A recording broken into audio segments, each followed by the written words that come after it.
rata-rata di negara-negara barat modelnya begini. Selalu lekat dengan istilah pesta, lekat dengan istilah komunitas besar, lalu ada pergelaran besar dan sebagainya. Pertanyaannya, cocok nggak dengan filosofi tadi?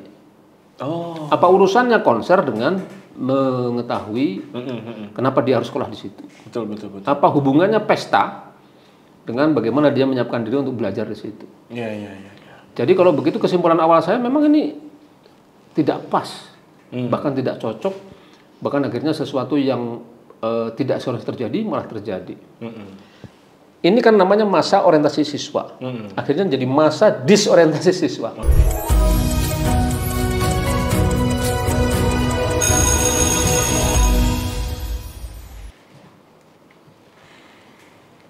Assalamualaikum. Waalaikumsalam. Masya Allah. Ada pakar. Masya Allah. Sehat pakar? Sehat, cuma kok kayaknya Iya nih. mumet gitu ya?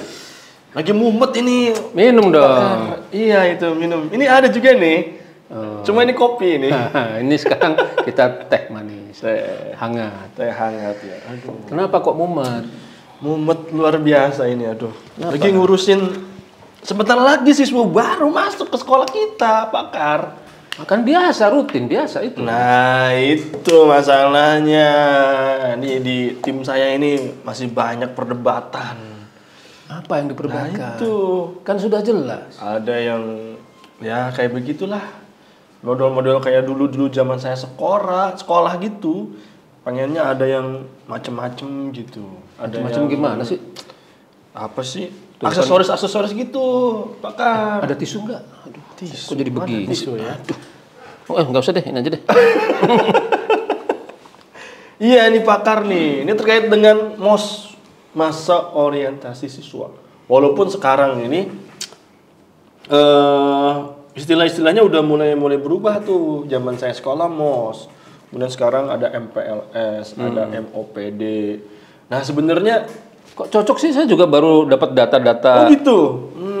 Itu. Lagi ada isu sekarang. Isu, Isunya ya? itu tentang MOS memang. Karena sekarang kan hampir serentak semuanya masuk sekolah. Betul. Bentar lagi nih. Betul. Bentar lagi. Tapi ada pakai nama MOS, masa orientasi sekolah, masa orientasi siswa, masa perkenalan kampus, pekan ta'aruf. Tapi kontennya kurang lebih sama lah. Iya. Nah, saya pengen nanya nih, sebenarnya tujuan Saya datang itu bukan untuk ditanya. justru karena pakar di sini, jadi harus ditanya-tanya ini sebagai pembina kesehatan kita. Kalau gitu kan saya nggak masuk. Emang Tujuan dari MOS itu, pakar, ini penting ini. Jangan sampai kita salah arah untuk buat agenda ini. Wah, jadi serius nih pertanyaannya nih. Serius ini, emang serius nih? Oh, serius ya. Iya. Jadi Gimana pakar? kalau gitu, kita memang harus membedah MOS itu sebagai sebuah kegiatan. Sebuah kegiatan itu pasti ada filosofinya, pasti ada alasan kenapa dia harus ada. Nah, MOS itu pasti identik dengan sekolah. Betul. Tidak ada MOS di RT. Tidak ada. Adanya MORT. Kalau sekolah namanya MOS. Tidak ada di RW. Nggak ada. Nah, MORW. betul. Tidak ada. Nah, usut punya usut memang dulu. Kenapa itu harus ada? Karena siswa baru itu orang luar. Dia akan masuk ke lingkungan baru, masuk ke sekolah baru. Mungkin dia pernah di sekolah yang sama, mungkin sekolahnya ada SD, SMP, SMA, tapi tetap saja baru. Kalau baru, memang dia harus punya semacam orientasi terhadap lingkungan baru. Oke. Sampai sini sih selesai. Memang harus begitu. Saya beli rumah baru. Ya. Sebelum saya masuk kan saya harus tahu. Betul. Saya akan lihat dalamnya, saya akan lihat bagaimana sirkulasi udaranya, bagaimana pencahayaan dan sebagainya. Itu Bagaimana nutup pintunya? betul. Tapi yang lebih penting dari itu ada lagi loh. Apa tuh? Nah, bukan sekedar mengenalkan lingkungan sekolah baru. Yang harus dikenalkan itu adalah anak-anak harus paham kenapa dia masuk sekolah itu.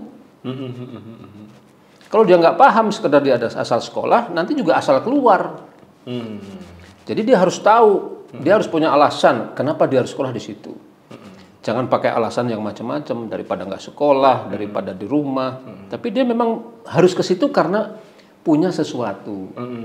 Punya sesuatu, bertemu dengan sekolah ini, lalu supaya dia efektif dan efisien belajar di sekolah ini, tercapai semua tujuannya, harus ada semacam orientasi. Orientasi. Itu sebenarnya harusnya filosofi begitu. Nah, ini pakar nih. Ini yang sekarang ini memang walaupun sekarang ini sudah mulai berkurang nih. Tapi dulu zaman-zaman saya itu masih ada perpeloncoan. Ini masalahnya khawatir kegiatan-kegiatan itu masih ada sekarang bibit-bibitnya, benih-benihnya itu. Sehingga apa ya? Kayak ada rasa-rasa senioritas itu, Pak Kak. Betul. Terutama di SMP, di SMA. Juga di kampus. Di kampus juga. Saya juga dulu ngalamin. Ya. Nah, sekarang nih kayak gimana gini? Jangan sampai diturunkan Terkait ke bawah. dengan perpeloncoan ini pada saat masa orientasi ini. Nah, Gimana? kalau kita lihat dari sudut pandang peraturan itu ada namanya Permendikbud nomor 18 tahun 2016. Itu yang menjelaskan tentang masa orientasi siswa berubah menjadi masa pengenalan lingkungan sekolah. MPLS. Nah, di situ memang luar biasa sudah ditampilkan arahannya tidak boleh perpeloncoan. Arahannya seperti yang tadi saya jelaskan filosofinya itu. Iya.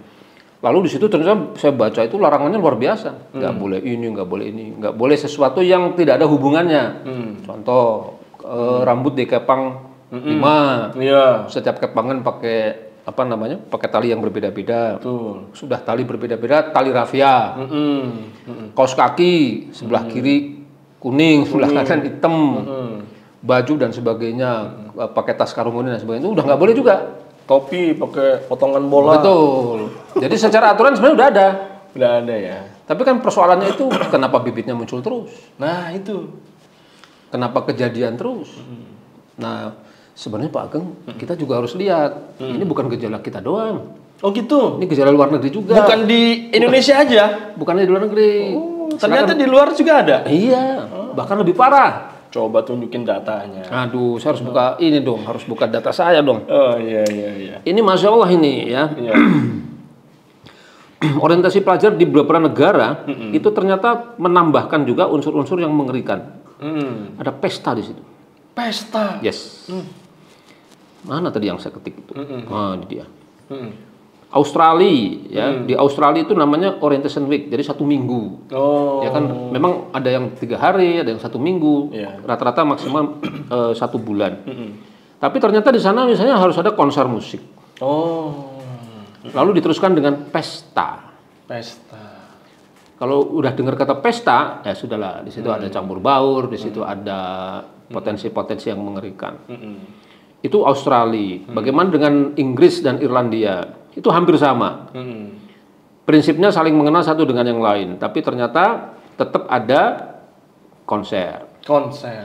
Bahkan kemudian ini yang mengerikan itu promosi hubungan bebas Astagfirullahaladzim. yang aman. Ngeri nggak itu? Ngeri banget Ngeri. ini. Ngeri. Finlandia, ini coba data.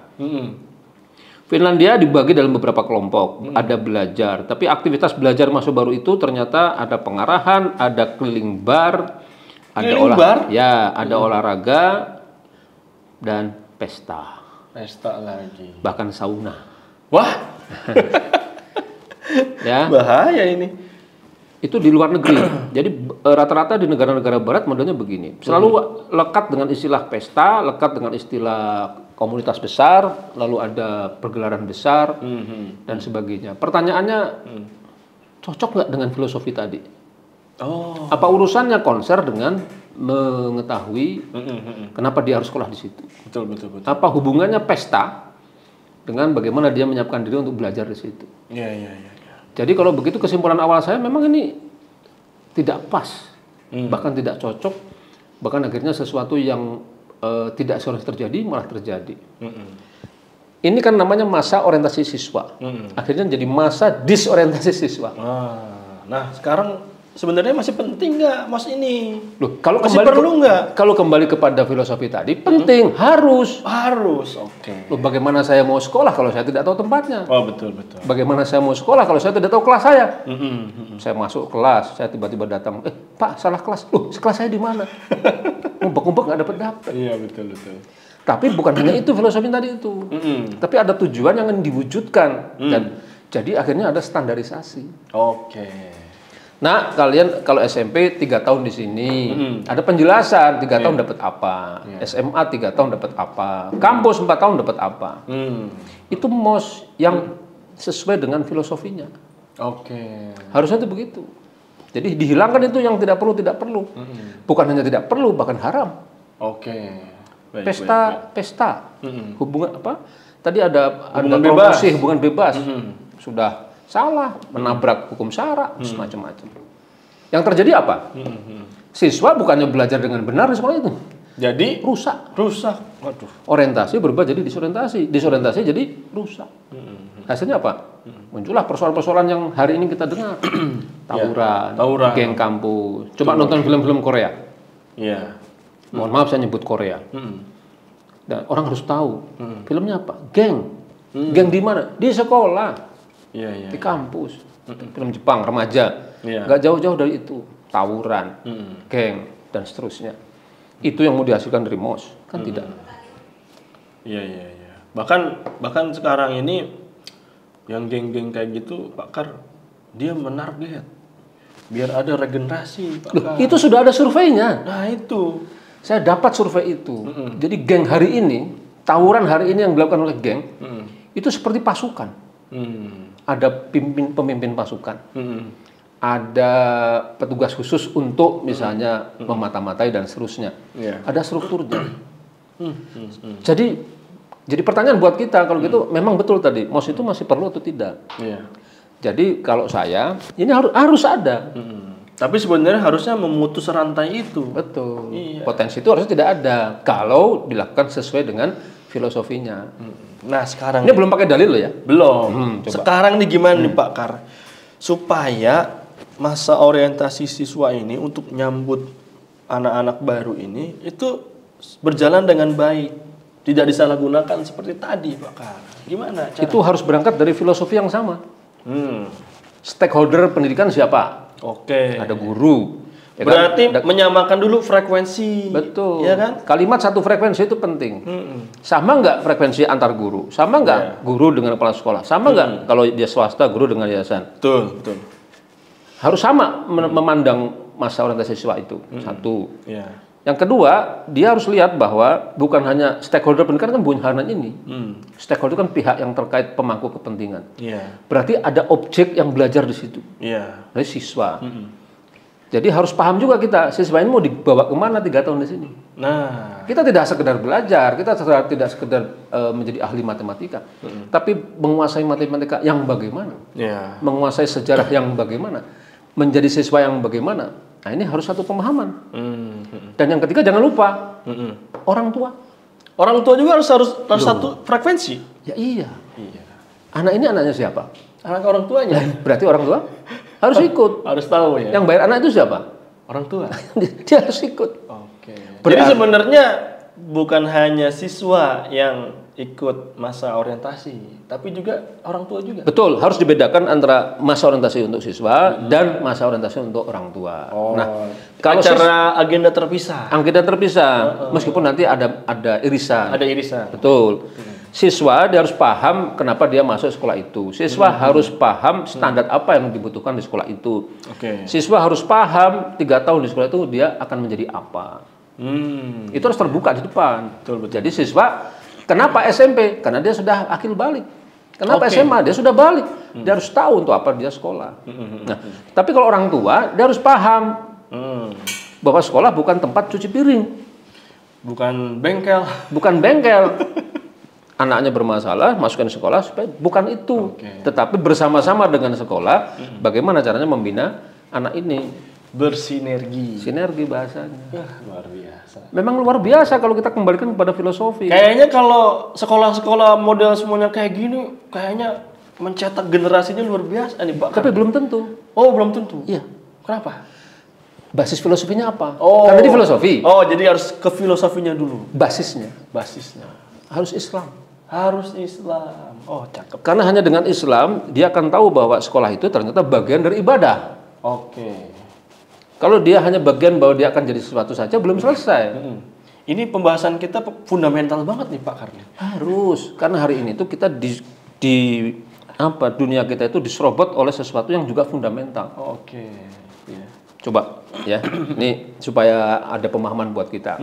Di sekolah-sekolah hari ini, sampai dengan hari ini, sekolah umum ya, hari Senin itu ada upacara bendera. Betul. Ya kan? Sekolah kita kan juga ada upacara bendera tuh. Betul. Tapi ini kejadian di luar sana, ya, katanya di Konoha. Konoha ya. Pembina upacara mengatakan, Iya. dan dia kebetulan guru PAI. Anak-anakku, kita ini hamba Allah. Kita diciptakan oleh Allah, akan kembali kepada Allah. Kalau diciptakan oleh Allah dan kembali kepada Allah, maka kita harus hidup berdasarkan maunya Allah, yaitu apa? Menjadi hamba Allah. Ingat nggak itu? Iya. Kan dulu kita juga begitu. Senin tuh. Siapa pembinanya? Guru agama. Atau sekarang PAI. Senin ya? Yang dengar siapa? Anak-anak. Anak-anak. Guru-guru Juga. dengar semua kan? Oke, jadi saksinya banyak ya. Itu hari Senin. Senin. Oke, sekarang hari Selasa. Bertemu dengan guru biologi. Mungkin di kelas 7 SMP. Anak-anak, kita percobaan. Ya kan? Percobaannya adalah membahas tentang teori asal mula kehidupan. Pulang ke rumah, ambil sekerat daging sebesar ini, letakkan di atas cawan, masukkan di bawah tempat tidur atau kolong lemari. Lihat setiap hari selama seminggu ke depan. Minggu depan ibu akan tanya. Hari pertama masih merah. Hari kedua masih merah. Hari ketiga mulai pucat, sampai hari kelima muncul bintik-bintik. Dan hari keenam sebelum besoknya disampaikan pada guru, ternyata muncul binatung. Bilatung. Tahu bilatung nggak? Tahu. Benar. Yang ngeri ya. Kalau yang ngeri itu ular namanya. Ya? Ini kecil. Iya. Bilatung. Geli-geli gitu Terus gurunya kan bertanya. Iya. Soalnya saya mengalami juga. Nak, dari mana bilatung ini? Apa kita jawab? Nggak tahu bu, tiba-tiba ada. Ada sendirinya. Ada dengan sendirinya. Yang benar. Jangan-jangan diam-diam menyelinap malam hari memasukkan bilang. Enggak bu, karena itu ditutup. Semua tidak bisa menjawab. Gurunya kemudian mengatakan, nah itu bukti bahwa teori asal mula kehidupan yang disebut dengan teori generatio spontanea, yang disebut dengan teori abiogenesis, makhluk hidup berasal dari makhluk mati. Wah, ini bahaya sama akidah ini. Tidak diciptakan, terjadi dengan sendirinya, generatio spontanea, spontan. Padahal hari Senin gurunya ngomong apa? Pembina upacara. Hamba Allah. Kita diciptakan oleh Allah, kita akan kembali kepada Allah, dan kita hidup untuk beribadah kepada Allah. Hari Selasa, kita tidak diciptakan, kita ada dengan sendirinya. Pusing nggak anaknya? Pusing lah. Pusing. Tapi itu baru hari Selasa. Hari Rabu, muncul guru fisika, mungkin di kelas 8. Anak-anak, kita akan belajar sekarang bukan teori, tapi hukum kekekalan energi.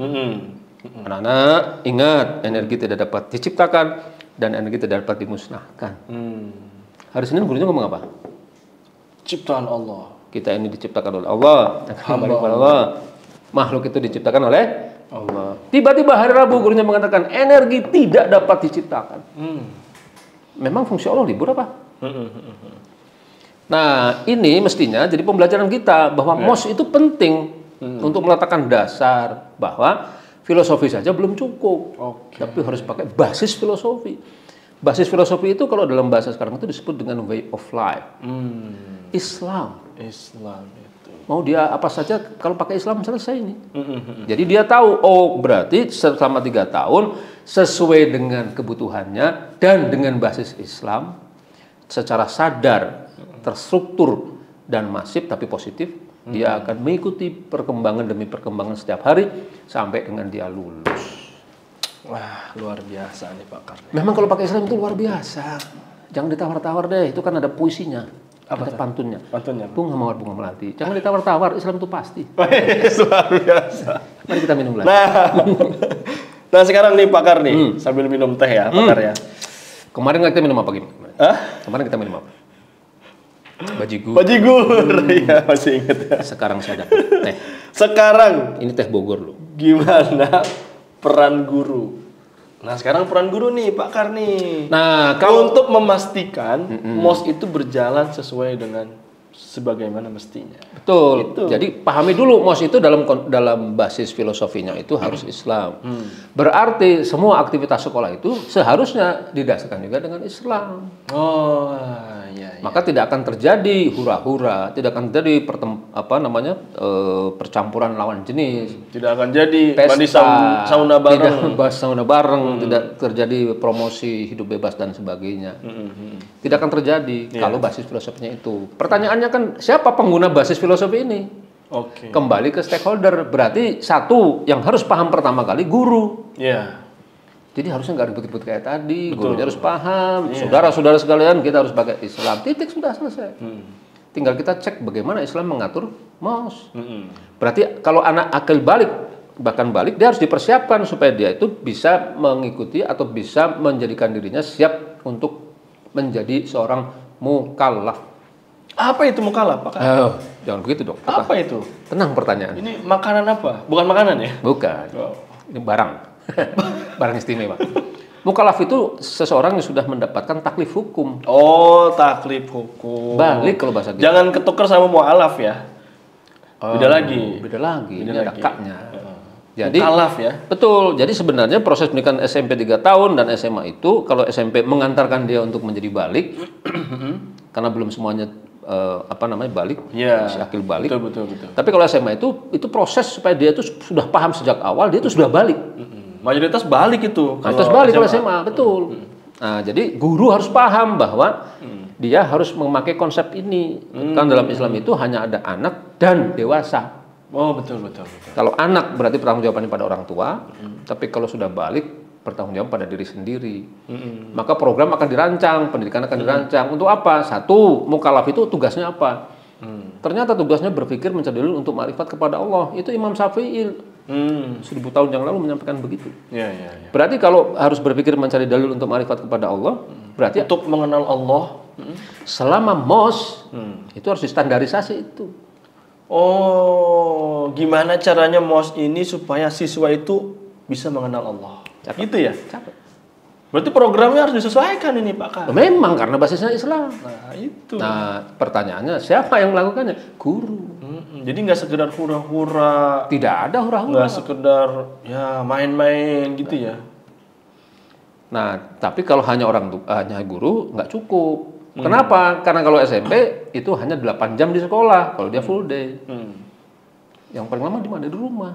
Berarti harus ada penyamaan frekuensi sekolah dengan rumah. Berarti Orang tua. betul, berarti orang tua pun harus di MOS. Masa orientasi seniornya siswa. Orang tua. Nah, sekarang Pak Pakar, ada nggak tips praktis untuk menyusun program orientasi siswa ini yang efektif dan positif?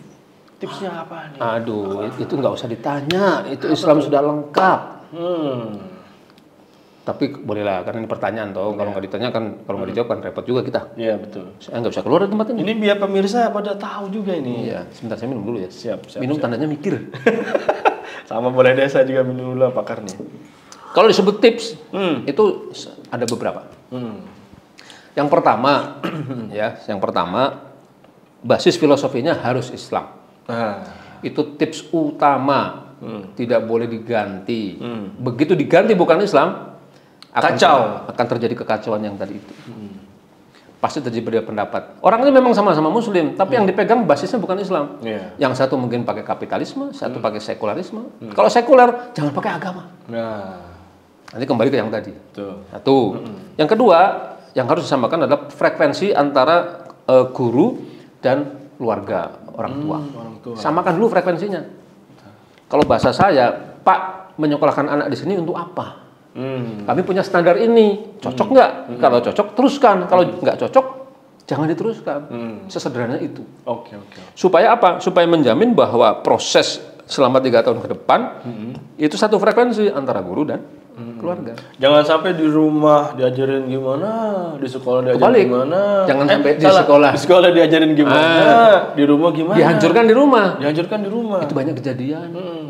Malah bingung anak-anaknya. Di sekolah diajari pakai jilbab yang benar. Iya. Di rumah, sudahlah, nah itu kan cuma di sekolah. Ini kan di rumah. Bener juga sih kalau di rumah nggak pakai jilbab kan? Betul. Bener juga sih. Maksudnya kalau dia keluar rumah nggak usah pakai jilbab. Termasuk yang laki-laki di sekolahnya pakai celananya panjang, tutup aurat. Di rumahnya sama orang tuanya dibolehin, ya main bola pakai celana pendek aja, gitu. Itu akibat tidak satu frekuensi. Nah itu. Apalagi nih Pak? Trik kedua. Trik yang ketiga, sekolah harus punya desain. Nah. Desain apa? Desain 3 tahun ke depan itu output siswa harus jadi apa? Oke. Jangan sampai sekedar sekolah, sekedar lulus, tapi kalau ditanya, ini siswa sudah bagaimana? Terus tanya aja siswanya. Tidak boleh begitu. Jadi sekolah harus punya panduan.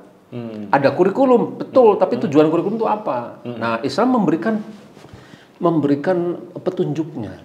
Siswa itu harus punya 3 kriteria. Apa tuh? Mau tahu? Mau tahu banget. Mau tahu banget. Saya kasih tahu. Yang pertama, siswa itu harus punya yang namanya syakhsiah Islam. Oh, kepribadian Islam. Pernah dengar nggak pendidikan karakter? Nah, itu dari zaman kurikulum 2013, sekarang kurikulum Merdeka juga sering ada wujudnya nggak? Ya, cuma gitu-gitu aja sih. Nah, jadi kalau pakai pendekatan syakhsiah Islam, karakter itu cuma 2. Punya pola pikir dan punya pola sikap. Pola pikirnya harus Islami. Pola pikir sikapnya harus Islami. Jadi si anak itu tidak gampang lagi. Begitu dia keluar ada banyak sekali makanan halal haram, dia akan dengan mudah mengatakan saya pilih yang halal saja. Halal saja. Ada minuman halal haram, dia pilih minuman yang halal saja. Bahkan ketika ada tantangan pergaulan bebas yang luar biasa, dia akan mengatakan tidak. Tidak boleh. Karena itu haram. Haram. Jadi target pertama cetak biru siswa yang akan dibentuk 3 tahun ke depan itu yang pertama syakhsiah Islam. Kepribadian Islam itu. Yang kedua dia punya sakofa Islam. Sakofa Islam. Oh. Sakofa itu semua ilmu yang berkaitan dengan akidah. Yang lahir dari akidah. Apa contohnya? Dia paham syariat, dia paham fikih muamalah, dia paham fikih harian, dia paham kalau dia akan safar, dia paham fikih safar, fikihnya. Kemudian dia paham ilmu alatnya, bahasa Arabnya, ya kan? Kemudian dia hafal, dia belajar ilmu Al-Quran dan sebagainya. Itu sakofa Islam semua. Kok ini harus dimiliki? Ya, karena tidak mungkin seseorang itu punya pola pikir, pola sikap Islami kalau dia tidak punya basis Islamnya. Oh iya, betul. Benar kan? Betul. Nah, 2 ini tidak lengkap karena Islam juga mengajarkan kamu harus menguasai duniamu. Nah, ini namanya ilmu kehidupan untuk bertempur di masa depan dengan basis standar Islam. Apa ini ilmu kehidupan? Ada biologi di situ, ada matematika di situ dan macam-macam. Masih ingat nggak Muhammad Al-Fatih? Nah, itu. Nah, jadi kalau mau lihat cetak biru itu contohnya itu benchmarknya Muhammad Al-Fatih. Muhammad Al-Fatih. Beliau punya bahasa sekarang, beliau punya syakhsiah Islam, dia punya sakofa Islam, bahkan dia disebut polimet. Karena dia menguasai banyak ilmu kehidupan. Cetak biru ini harus dimiliki sekolah 3 tahun ke depan. Nah, saran saya, namakan saja ini sebagai mimpi besar. Jadi setiap anak yang masuk di MOS itu sudah harus dipandu membuat mimpi besar untuk 3 tahun ke depan. Cakep. Tapi belum selesai. Apa tuh? Mau tahu nggak? Karena banyak orang punya mimpi besar, nggak bisa jalan. Berarti harus panduan berikutnya, yaitu apa? Bahwa setiap anak harus dibekali dengan roadmap. Peta jalan. Peta jalannya. Peta jalan tahun pertama di kelas 1, peta jalan tahun kedua di kelas 2, peta jalan tahun ketiga di kelas 3. Nah. Semua peta jalan terpenuhi, mimpi besar terwujud. Cakep. Itu MOS. Sip. Tipsnya cuma itu. Tapi karena 3 tahun harus konsisten. Baik Pak Kar, jangan dibahas dulu ini, nanti durasi itu kita panjang nih. Saya kan cuma menjawab yang ditanyakan. Tapi luar biasa nih Pak Kar nih, tadi yang kita bahas itu mudah-mudahan jadi panduan kita nih. Panduan guru-guru yang akan menghadapi atau menyambut siswa-siswa baru. Nah, betul, karena itu saya sering mengatakan, saya orang yang tidak setuju ada guru PAI. Harusnya apa? Semua guru tuh guru PAI. Semua guru harus paham agama. Yes. Cakep. Sebab kalau tidak, nanti dia kayak tadi itu. Ingat kan tadi? Hari pertama. Iya. Hari kedua guru siapa? Guru biologi. Betul. Hari ketiga guru siapa? Guru fisika. Kalau dia paham Islam, dia akan mengatakan, memang ini ada teorinya, tapi ini salah. Baik, Pakar. Jam berapa nih? Wah, Gimana? Mumatnya hilang nggak? mumatnya hilang juga sih. Saya harus ini mempersiapkan dulu nih. Tapi sudah dapat gambaran kan? Sudah dapat gambaran. Jadi saran saya nanti Pak Ageng kumpul sama teman-teman itu, Siap. sampaikan yang barusan. Siap. Akan jauh lebih berharga mouse itu kalau ditata seperti itu. Sebab kalau tidak akan mengulang mouse-mouse yang sebelumnya, membuang uang, membuang tenaga, tapi tidak ada filosofi, bahkan basis filosofinya. Akhirnya apa? Hidup ibadah itu tidak dapat. Saya enggak. Oke, Pakar. Terima kasih Sama. atas Padahal saya tuh mau transit di Salim- sini loh. salim dulu, Pak. Iya, siap. ya, saya mau ada urusan dulu nih, Pakar, mau menyiapkan besok nih. Salam sama teman-teman. Siap. Jangan mumet lagi. Oke. Ya. Ingat, Yuk. kita punya Islam. Siap. Allahu Akbar. Assalamualaikum. Assalamualaikum warahmatullahi wabarakatuh.